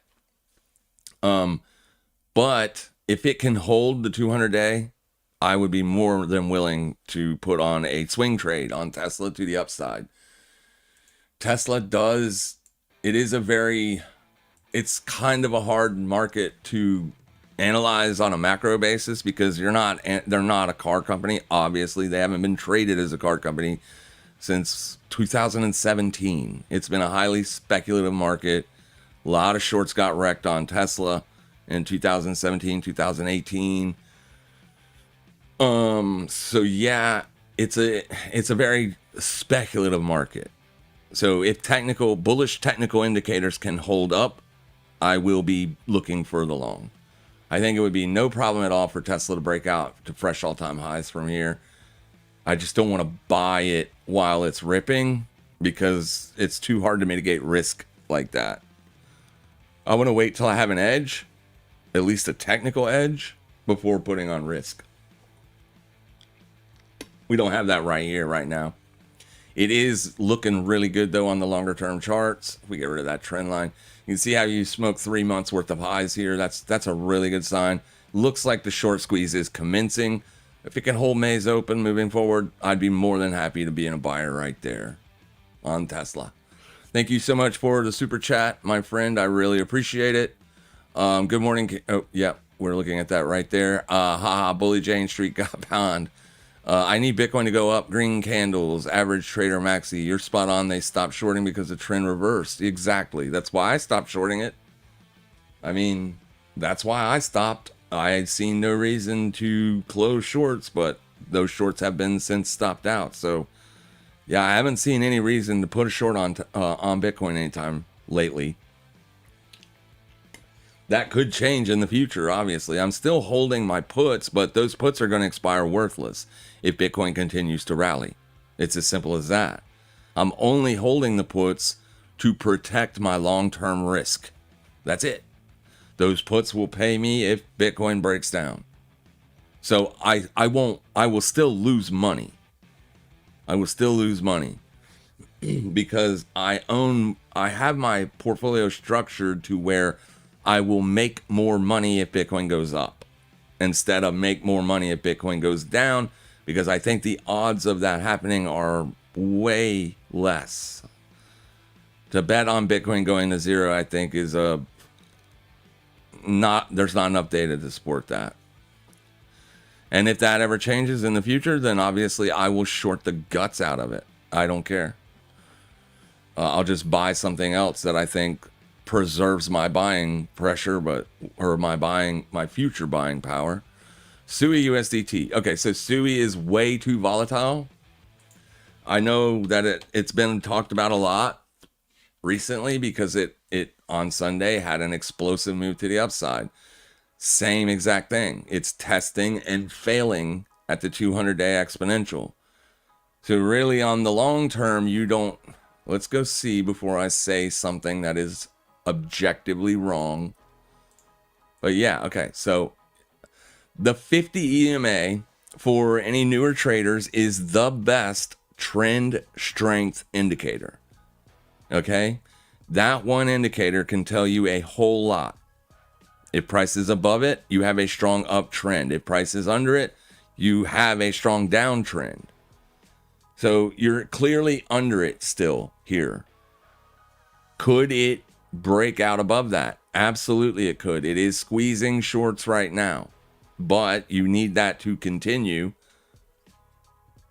So on the near term, you're going to want to see the 21-day hold as support. That may be 3 weeks from now before you ever even get back to testing it, and it could be next week, depending on if it starts to trade sideways and the 21 is lifted, or if the bears give it enough volatility to come back real quick. If that were to happen, I would not be a buyer at the 21-day. If the bears get it like back down to the 21 in the next day or two, they have the momentum. All right. So I'd never want to be a buyer on something that is weekly bearish and on the daily chart, the bears have the momentum. But on the very near term, it still looks fine.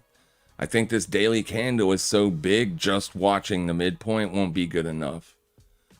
Because the resistance level, if you will, like if you go back out to the monthly and see where February's high is, that would be like the breakout point. As long as you're under February's high, you're not breaking out. So this is where you need to see the bulls hold. You want to see what was resistance turn into support in the future. That price is $1.16. You could argue that support or resistance is actually lower than the February high, and I would say, okay, fine. I would agree with you. But this is going to be the main resistance line because that's where the line in the sand was for Bitcoin. February gave you your last downtrending candle. That's why February's high is so important in the future. That's it. That's simply the reason. Like, it's not because I think February was some magical month. It has nothing to do with that. It's the month of February was the last month you had downside continuation. That's it. So that is your resistance. For me, that's how I operate. One spot, 16. If Sui can hold 116, I think it could reach higher prices because it is in a short squeeze right now. It's just not today. Today the bears are in control, but Sunday did squeeze a lot of shorts. So you want to see those higher buyers come up and grab it and hold it, and then you could make the argument that it could be a momentum scalp. I can't tell you what it's going to do ever. Like I can't do that. Nobody can. I can tell you what the technicals show and what price is doing or what it has done. What it will do in the future is, nope.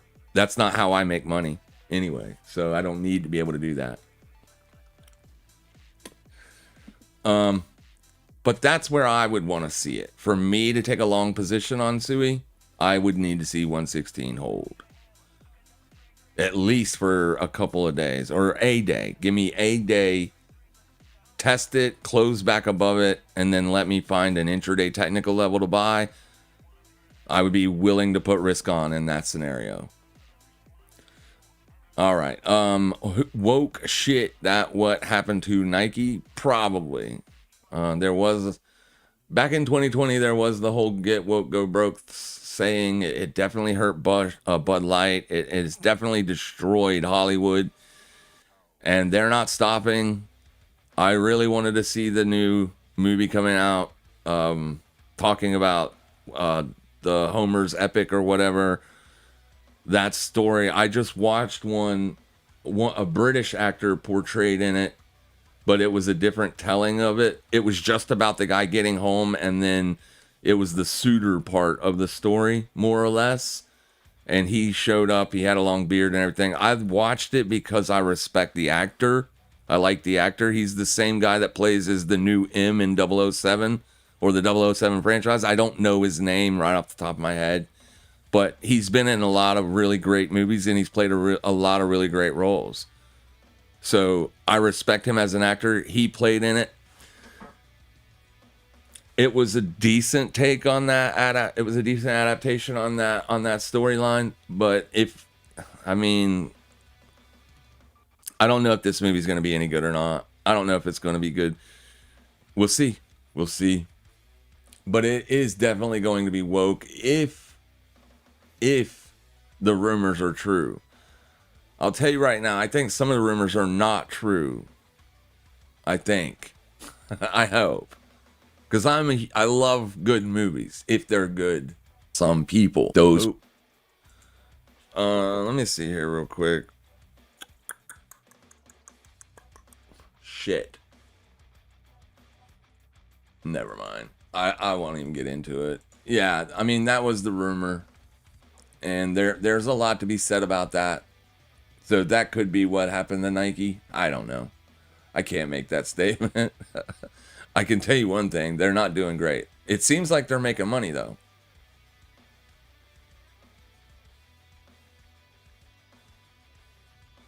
All right. Let's see here. Any other question? Oh, curious for your thoughts. Thank you guys so much for the super chats. I really appreciate it.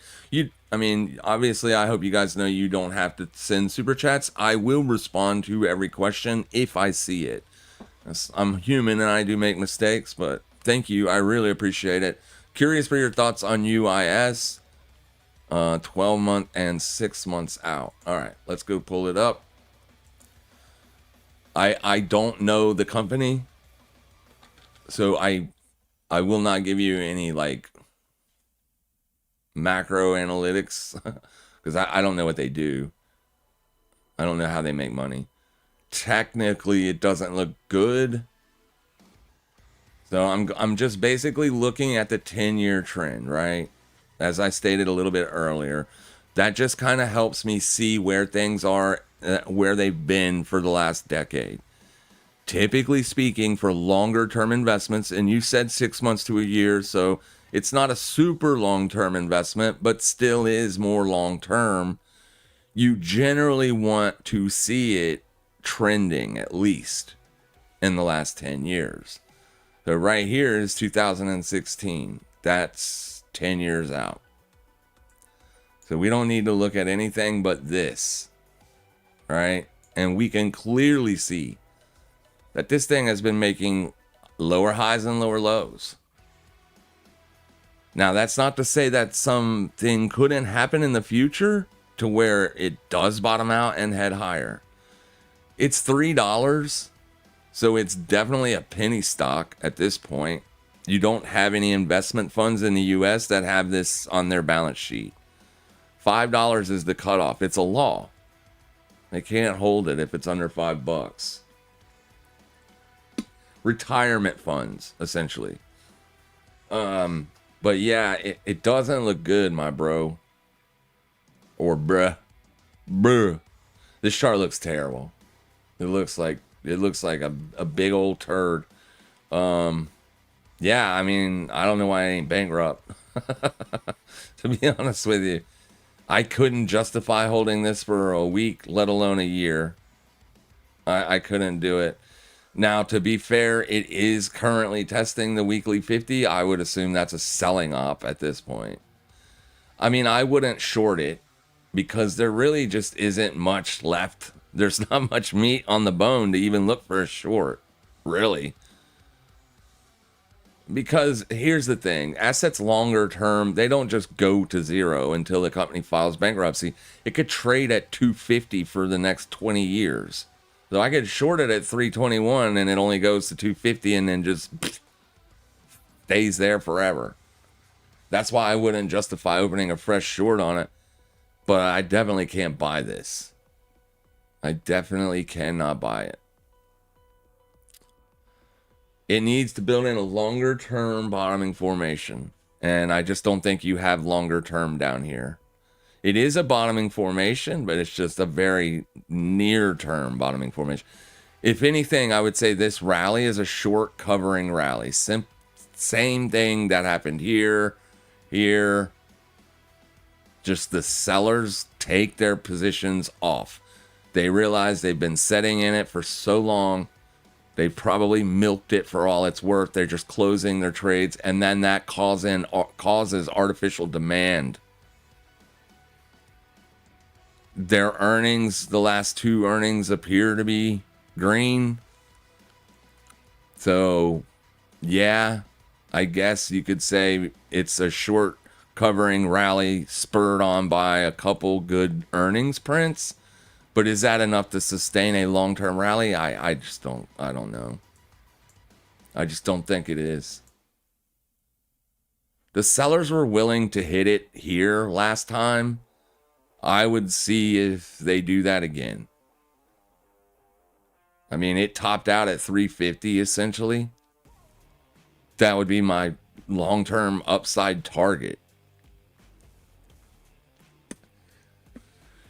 I don't know. They just don't look good. Even if I go out 20 years, this chart doesn't look good. You know what I mean? Like, the further out in time I go, the worse it looks. You could argue that it is pretty close to, or at least where the sellers stopped selling it. But I don't know if that'll be good enough to justify a long position in the future. If you're willing to buy it, if you've done your due diligence, your own homework, you know a lot more about the company. Maybe you work for the company. I don't know. You just know more about the company than I do. If you can justify holding risk on this, then do so. Just going by the chart and technicals, I couldn't. But if I knew something about the company that made it justifiably, then I would mitigate that risk by last week's low, because that's where the 21 is. And I would definitely want to see that area hold on future support tests. So if it could hold 256 in the future, I could put some risk on there and then, mitigate that by half. And it would only be with a very small position size. Something that wouldn't matter if I lost all the money or not. That's the only way I'd play this. I'd buy like 200 shares of it and then forget about it. That's max what I would be able to do. Unfortunately, that's probably not going to help. But once again, I appreciate the super chat. I really do. All right, so going back over to oil, because it was the favorite thing for me to watch today. It has not done diddly squat. We're 2 hours, 30 minutes, or hour and 30 minutes into the market open, and oil is still trading at the same price it was earlier today. So that's telling me right there that at least when you have the most volume of the day, the New York Open, the sellers could not even get a fresh low. Not even do that. Chances are this is going up today. It has set in a higher low, and it is revisiting the highs. So probabilities at this point are that this thing just goes up. It could roll over. It would be a straight luck of the draw scenario. I really wanted to see it make... it didn't even... This is 9 o'clock right here. It couldn't even make fresh 2-hour lows. And the bulls, they've gotten it right back. So that leads me to believe I'm going to be stopped out most likely. And Bitcoin is heading a little bit lower. At least now you're back down to the day low. The narrative fits, right? Oil is not making fresh lows. It looks like it wants to make fresh day highs. Bitcoin looks like it wants to make fresh day lows. If it ain't broke, don't fix it. It looks like today is more of a risk off kind of day. There was news to support more of a downside push yesterday, or more of a downside narrative on Bitcoin, as Iran did send back a deal, and Trump literally said, no, absolutely not. Never in a million years. That's literally what caused this selling pressure move right here. It looks like the sellers just turned it back on that 200-day retest, as it has been doing one thing since. So until we get a newsprint that says, okay, yeah. Oh, and also Thursday, if I'm not mistaken, the Clarity Act bill is getting voted on this Thursday, or at least something is happening Thursday with that bill. That could be a bullish catalyst or a bearish catalyst. According to Polymarket, the last time I saw it, which I didn't directly go on Poly and check it, but I did see someone post that today. It's like a 74 or 75% chance that bill is going to pass. Also, judging by how some Congress people have positioned, seeing how some of them went out and bought Bitcoin with more than 2 years of salary. Like to know how they could afford to do that, but we all know how they can afford to do that. Politicians go into politics to make more money. They go in with very little money. They come out filthy, stinking 100-millionaire rich. That's an issue for U.S. politics, obviously. That's the issue. For someone like AOC to literally go into office with never making more than $100,000 her entire career, her entire life, had a job making less than 100 grand, now worth multi-millions of dollars, for her to basically benefit that greatly in a system to then go and want to change the system. It's kind of unfair if you think about it. I have no problems against her. I think she's definitely way out there in terms of what I would vote for, but like, why would you want to change the system that greatly benefited you so much? I guess she's stingy. She doesn't want anybody else to be able to benefit from that. I don't know. We'll see. Yeah, it's a problem. Until they work out some kind of a deal, guys, Bitcoin choppy sideways. You've got major resistance overhead. Buying it for the breakout is a very difficult position to hold. I don't like to buy at resistance. I like to buy lower than resistance. But we'll see if it can hold the monthly VWAP here. I don't think it's going to. Not if things continue the way they have been continuing. But keep an eye on Thursday for that Clarity Act passing. If that happens, that could be a huge bullish catalyst that could cause Bitcoin to break out. You still got the BIP 110 risk out there. But I think all eyes are on the Clarity bill for right now. Let's ask Grok, and then we'll wrap this live stream up. Let's ask Grok if the Clarity Act is being voted on.